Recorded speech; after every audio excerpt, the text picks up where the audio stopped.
Hey there. I thought I would share with you a little bit today about special interests and Asperger's. Special interests are sort of intense areas of focus or hobbies or enjoyment or study.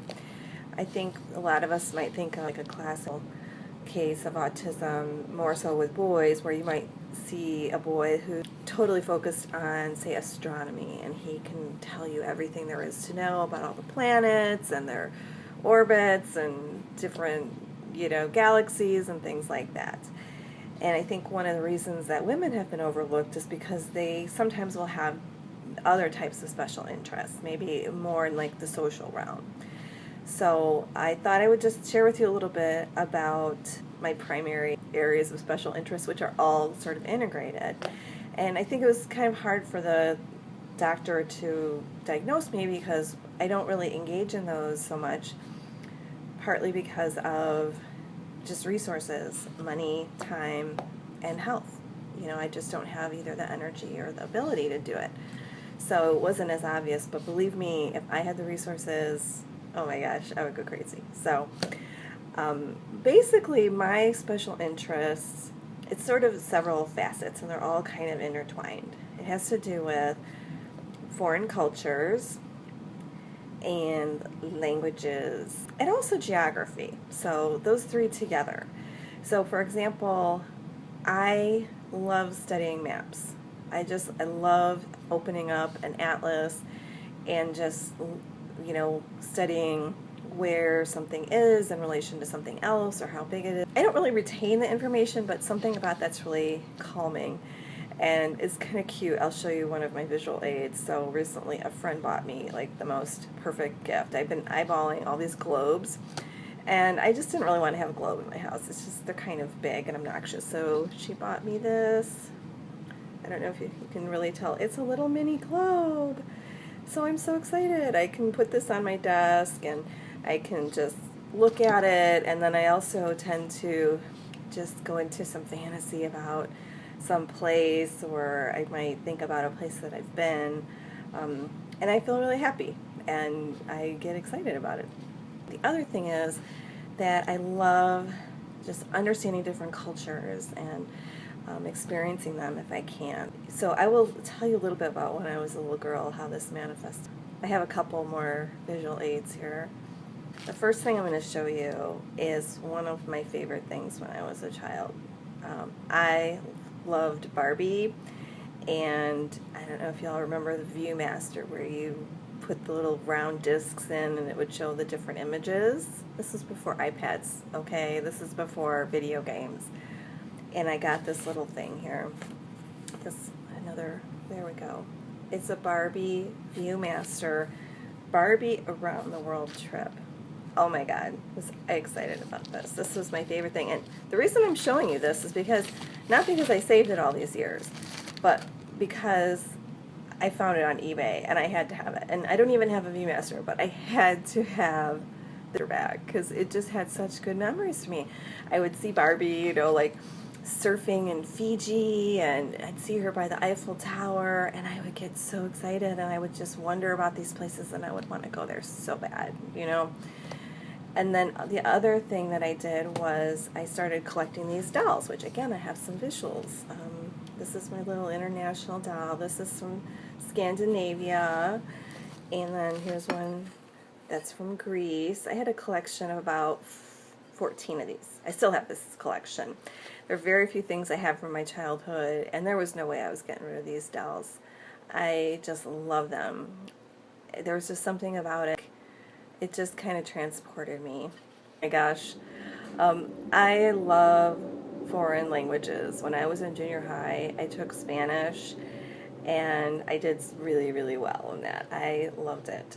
And then when I went to college, I was a business major, but every single elective I had, I took Spanish. And then I ended up studying abroad, which was like this experience of finally going to see another culture. I studied in Spain, and I remember you're taking the train through these rural areas, and I don't know, I felt magical to me. I was like, oh my gosh, look at the people, look at the countryside, and And I remember there was a girl that I had known from high school who was with me, and her being like, okay, like it didn't strike her. Like, to me, this feels completely normal. Like, how could you not be so excited about this? Like, look at this, like, old Spanish train station. Like, this is a different world we're in. And frankly, I still can't understand how people aren't, like, into that, but that's what special interests are. You know, I guess we appreciate things and see things in a different way than other people do, you know. I just loved traveling around. I really loved to study the, like, nuances of culture. And when I was in Spain, you know, I would notice things like how you don't wait in line in Spain. Everyone pushes, you know, or how differences were and how the genders related to each other. And then also language. Something that I experience, and I don't really know if other people do, is, to me, language has like a feeling associated with it. I feel different when I speak Spanish than when I speak English. And to me, words have certain feelings to them. So I always wanted to understand, how does this word feel, you know? And I think because I have a very kind of pattern-oriented mind, language has a lot of structure and organization. So I love to, you know, understand the structure of it and things like that. I ended up taking also a French class and an Italian class. I would love to, like, live abroad and study abroad again. It's just not happened. A couple years ago, I got on a little bit of a fixation, okay, we'll call it a special interest, around Australia. And it started with this show, and if I have any viewers from Australia, you might know a little bit more about this than some of my other viewers, and maybe UK you might know as well. But there's the actor, writer, etc., Chris Lilly, who's from Melbourne, and he's got some great series. Like, I just really resonated with his humor and his talent. I find him so brilliant. And I was so intrigued because, like, you don't really see Australia in that light. Like, I guess it's always, like, more stereotypical things. This, to me, put a little bit of a glimpse into, like, a little bit more of what Australia is really like. And I got really, really interested in it, and also interested in his work. So it really kind of came to a head when I saw this show called Man Shops Globe. And this guy works for the store Anthropology. I don't know if everybody has that, but we have it here in the U.S., which has, like, really fun, eclectic clothes and furniture.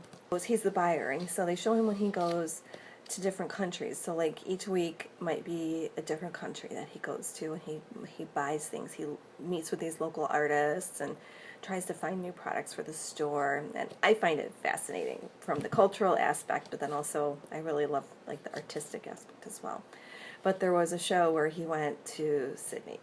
So then I went a little nuts. I was like, I have to go there. I have to go there. And I found a way to get there. I ended up doing a home exchange. I was only able to go for 3 weeks, but at least I was able to go, and I stayed in Sydney, and then I stayed in Melbourne. And I should also say that, like, the preparation that went into this was a lot. And this was, like, full-blown special interest energy. I felt great. I was having a ball. I don't like to just go and see the tourist spots. Like, I don't want to just go and see all the typical things. You know, like, if you're in Rome, you're going to see the Colosseum. You got to see it once in your life. But then I want to go find this little back streets and little cafes and things that are off the, you know, tourist track. So I spent all this time studying and reading. I watched several movies about Australia, and I joined some Facebook groups, and I joined meetup groups. I ended up meeting people when I was there, because that's part of it for me. Like, I wasn't wanting to just be a tourist. I wanted to, like, really soak up the culture and meet the people and really experience what it felt like. And that's what I did. I mean, I would have loved to spend 6 months there. It was so fantastic for me. And part of what I do for a living is studying people and how they think and how they make the decisions that they do, how you communicate with them. It's in more of a business setting. And I came back and I ended up doing top 10 observations. Like, I could just see things. Like, my mind doesn't intentionally do it, but I could see there's different ways of doing things and different patterns than we have here in the US and different ways of using products. And then I was like studying, are these trends that maybe might be coming to the US, or things that if people were marketing in Australia that they would need to keep in mind. That's just how I work naturally.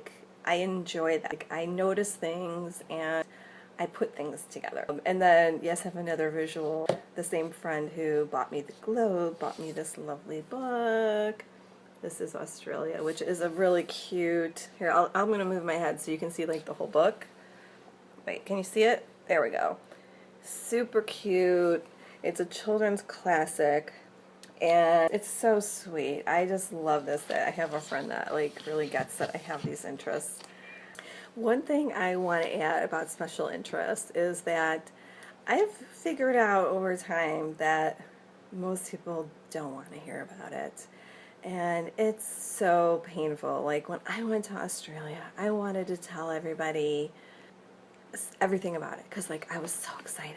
It's so hard because it's like you're so excited and you just wish you could have somebody who appreciates it. So I don't know. I guess if you're a neurotypical watching this, like, I would say if there's someone in your life that you care about, like, try and learn a little bit about their special interest and open your mind up. Like, you know, maybe ask them some questions because number one, you're going to make them so happy. Okay? And number two, you might like expand your horizons, you know, you'll have a way to connect, you know, and then maybe you can discuss with your friend or your loved one certain boundaries around that because, God, when we get started, there's no stopping. So anyway, feel free to share if you have any special interests, and if you're a woman on the spectrum, well, how is that different than maybe the men that you know on the spectrum? You know, part of why I'm doing these videos is to help people understand that women are not always the same as men in the way they present on the autism spectrum, and what might just seem like a curiosity or an interest or talent might actually be a special interest. So please feel free to comment, and if you have any questions, also let me know. Thanks.